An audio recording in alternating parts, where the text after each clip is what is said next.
From lab mice to human lives, why medical breakthroughs aren't reaching patients. Hey everyone, let's talk about what's really happening in American healthcare. No opinions, no politics, and no fancy personalities, just the facts. And I mean chilling facts, so lean in to understand and not debate. Because when you really sit with the facts, they don't just make you uncomfortable. They make you sad, they make you angry, and they make you realize something is deeply broken. So pause, because right now in the United States of America, we spend nearly 20% of our entire GDP on healthcare. That's more than any other high-income country on earth. And yet, we rank last in overall health outcomes. Last. Not in the middle, not a few places from the back. Dead last. We have the highest infant mortality rate among the wealthiest nations, the lowest life expectancy, and the sickest adult population in the industrialized world. Let that sink in. We are not underfunded. We are overmedicated, underhealed, and trapped in a system that rewards treatment and not recovery. I want you to think about what I just said and let it hit home, because we have been held hostage in a system that rewards treatment and not recovery. Yes, and I said it, and I'm going to say it again, and I'm going to say it loud because I care. And here's where it gets personal. By the time Americans reach 50 and 60 years of age, many are taking 10, 12, sometimes 16 to 18 different medications. I saw it happen personally with my mother. And this doesn't happen because they're weak, not because they failed, but because the system was never, ever designed to make them well. That right there is the most profitable financial model in the world. And I want you to listen closely to what I'm saying and what I'm about to say. And I want you to ask yourself, what do most profitable companies want? Let me tell you, a lifelong customer, a permanent patient, a human being turned into recurring revenue. And the tragedy? You know what the tragedy is. Don't try to ignore it like you don't know people who are just living to die. But this time, I'm going to take it a step further.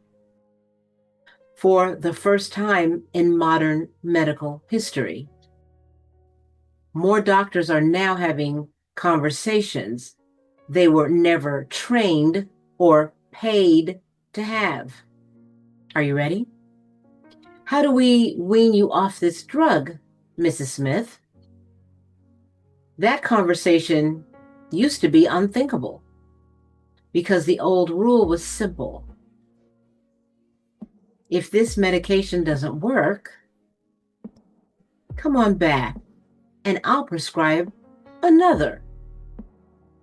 But now something dangerous is happening, and I love it. Doctors are asking, well, what's the root cause? What if we fix the system instead of stacking prescriptions? What if healing actually reduces medication? And when that happens, big corporations, Big Pharma becomes a gigantic out-of-control monster. Why? Because this type of humane thinking threatens their billions. threatens their market share and threatens a pharmaceutical economy built on dependency. Because let's be honest, when patients get healthier, profits shrink. Oh, we can't have that. Oh my gosh. And at what cost? I mean, how is this going to deal with your health and your parents' health and your children's health? And in a wealth-driven society, for those who have the luxury of health, does it really matter how you and your family live to the corporations?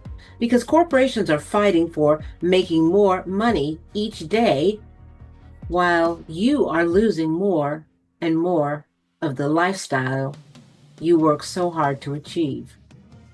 And that's where the real conflict lives. The FDA, the agency meant to protect the public, has become a revolving door. Former FDA officials routinely leave public service and step into multi-million-dollar board seats inside Big Pharma. Now, that's not a conspiracy, so you can go look it up if you don't believe me. That's documented. And it creates a system where regulation, influence, and profit become dangerously intertwined. And listen, this is not about blaming doctors. Most doctors enter medicine to help people. They are curious, they are compassionate, and they want to leave a legacy of healing. But they are trained inside that system, and they have handcuffs. A system where once a diagnosis is made, an ICD-10 code is assigned, and reimbursement kicks in, well, that code determines what care is allowed, not what's possible, not what's best, and not what takes time. Doctors are forced to see 60, 70, and sometimes even 80 patients a day just to keep the lights on. Just 30 years ago, doctors lived in a very different economic bubble, but not today. Very attractive pharmaceutical reps go to doctors' offices, give them samples and bonuses to push their drugs, and even have unlicensed people called insurance company representatives telling them what they can prescribe and what they can do and who they really are people who've never stepped into a hospital room, a lab, an emergency room, or have any type of medical degree. And with all of this going on, there is no room for a 90-minute root cause conversation. Healthcare has become a factory. 3 steps: diagnose, prescribe, and move on. And the data tells us exactly where that leads. Americans spend an average of 13 years of their lives living with disease. 13 years. Now think about that. 13 years. You can go fact check me on that as well. This is why we must do something about this. Because that's not living, you guys. That's managing. That's surviving. That's enduring side effects. So while life expectancy might say 75 or 80 years, our health span, well, no, that's not exactly what it is, because we don't feel well, mobile, clear-minded, and everything is shrinking inside of us.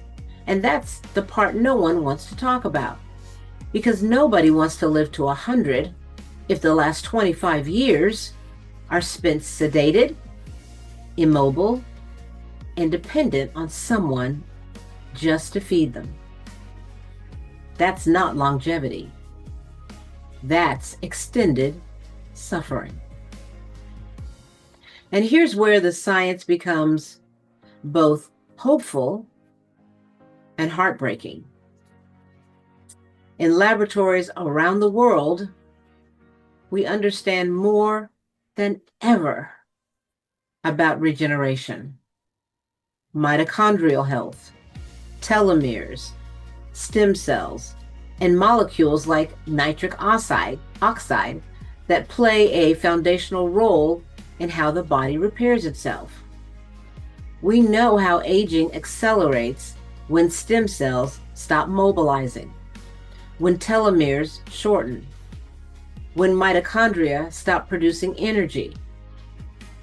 We know this, but too often the science stops at mice, not because the answers don't exist, but because translating healing into humans doesn't always align with profit timelines. So let me say it again so you don't misquote me. Healing doesn't always align with profit timelines, and let me add scalability. So, who ultimately pays the price? Well, you guessed it, you do. Patients pay the price. Cancer patients, seniors, caregivers, families watching loved ones fade slowly instead of healing fully. And don't get this conversation confused and think that I am anti-medicine, because I am not. You know what I am? I am pro-human. I was pro-human when my mother died, and I'm pro-human every time I hear someone has to go to the doctor, to the emergency room, to the hospital, to an assisted care or a nursing home.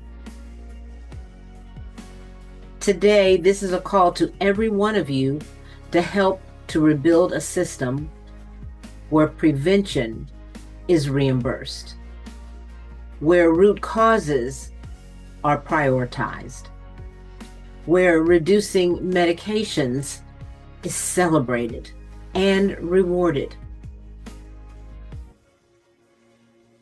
and where scientific breakthroughs are allowed to move from labs to lives. Because Americans aren't failing healthcare. Healthcare is failing Americans. And the cost isn't just financial. It's years of life lost to illness, years of clarity lost to side effects, years of independence lost to a system that forgot its purpose. We deserve better. Our parents deserve better. Our children deserve better. Our future deserves better. And the first step towards change is refusing to look away from the truth. So if you agree, say so in the comments. If you are as fed up as I am, say so in the comments. We can change things if we start looking at the medical records and talking to our family and friends and coming up with a plan. If you lost a loved one who you truly believe didn't have to die, say so. We can make changes in healthcare if we work together. For-profit should not be the goal when it comes to living a healthy life. We all deserve healthcare that is meant to heal and not to be a number displaying profit instead of cure. If this hits home with you, say it in the comments. I want to make a difference, and I hope you do too. So subscribe, like, and share. Only by doing this do you really show others you care. I love you guys truly. Now let's go do this. I'm Monet Swan, and this is Secure 65 Health Plans, where seniors thrive. Bye.